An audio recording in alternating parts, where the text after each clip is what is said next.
So this is gonna be my little rant on making or your college recommendations. Wow, this is starting off rough.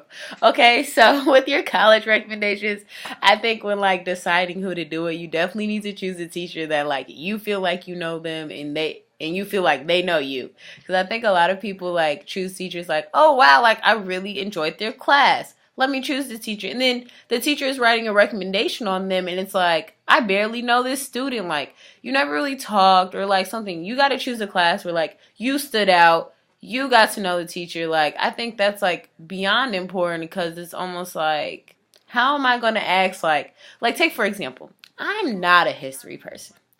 I don't enjoy it whatsoever. I sit in class. I tend not to talk because like it's just, ugh, you know, I'm just kind of there. And so, like, it would be kind of like dumb for me to ask my history teacher for a letter of recommendation when I don't talk, barely knows me, I'm not good at the class. Like, it just doesn't add up. And I feel like people like do stuff like that just because they think they're going to get a good letter of recommendation.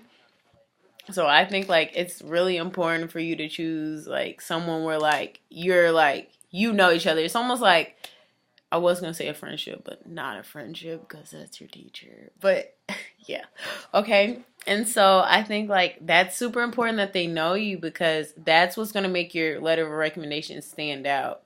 You have to like if they know you, they can put in things in the letter about like your work ethic, your style, like what just who you are that a normal person couldn't get. Like you can give anybody your resume and they can sit off there and list every single fact that you could easily find in your Common App.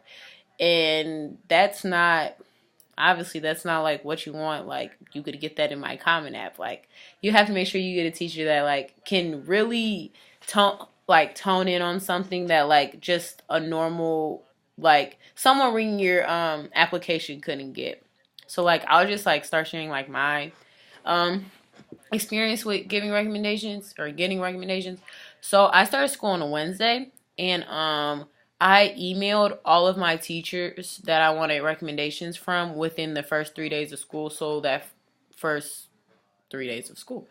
Okay, but so with that, I emailed them, and then within a day or two of me emailing them, I followed up by like visiting their classrooms, going to talk to them, thanking them like, thank you so much for for agreeing to give my letter. Like I really appreciate it, and things like that. And so I forgot to send them my resume, but I sent it like a week later. And let's remember, like it's the first week and a half of school, so it's just like it's fine. And also, I wanted to do it super early like that because one of my teachers, my English teacher, she is in high demand for recommendations. Like, high demand because she is obviously like, I feel like English teachers are really good at recommendations because they're English teachers. Like, they know how to make stuff sound good. But, like, I loved her class and, like, I'm really cool with her. Like, she would let me like stay after class and like just do like fun stuff with me and like she gave me a birthday present just cause like oh and her yeah I'm cool with her so like it's just I asked her for a letter of recommendation and then I asked my calculus teacher for recommendation because I loved calculus. It was my favorite class. It still is my favorite class. And like my teacher was awesome and we like just had so much fun because I was like the only kid who could joke around with. So like that benefited me too. So I asked them super early and so then after I asked them, I made sure I like went in the room and talked to them. Then I sent them my resume and also my email, like I gave them my deadlines. So like I'm applying for QuestBridge and then like I'm applying early action for some schools and their application is due the 15th October 15th instead of November 1st. So like I made sure I put that in there like, oh, like I need the recommendation a little bit earlier than most of the students you're probably doing. Like you can get to it as like whenever you have time, but like this is the day that my application is due. And so, like, with that, so right now, which you can consider the during the recommendation process, I still go to their rooms and talk to them every once in a while.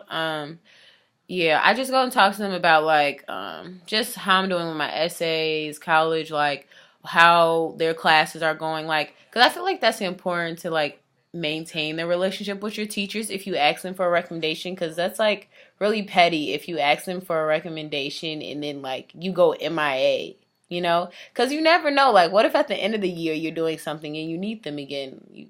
It would just be like, you just come to me when you need something, and that's like a sticky situation because then that's awkward and you're like, that's true.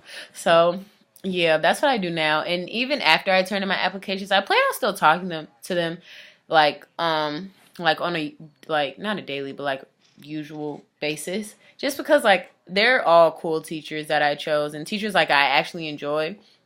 So I think that'll be good. And also like they're teachers that I know me and really like enjoyed me in their class. So like I really feel like they could do the best in making me stand apart from other students. Like I really feel like the two teachers I chose, my literature teacher and my calculus teacher, were the best options. One one with my calculus teacher, like just for the obvious, I loved his class. I want to go into math in college, and just like we had like a fun time together. So obviously like I chose my calculus teacher, but I feel like my literature teacher was a good option because I'm I can do English. I can do English. Okay, I can get good grades in English, but English is not like my strongest point. Like I'm not the best of writer, and like I'm you know, like most of us, I'm straight like math and science. So I think if you look at my schedule, you can tell I'm math and science because like in my schedule, the last 2 years, I've created my classes to be two math classes, two science classes, then like the required English class, and then like Spanish. So and then like English will be the only class like I don't take AP. So I think like in looking at my application, they're probably like, oh, why isn't she taking AP English?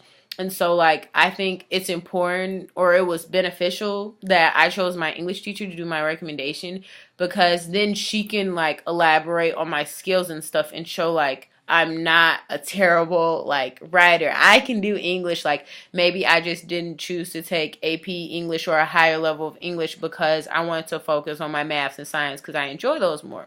So I feel like that was, like, really important with her.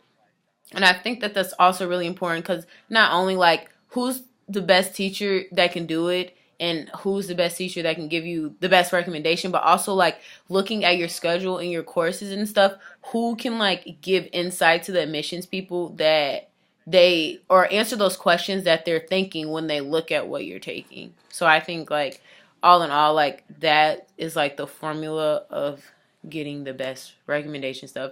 And this was super long, and I'm sorry, and it's a really long rant. And yeah, thanks.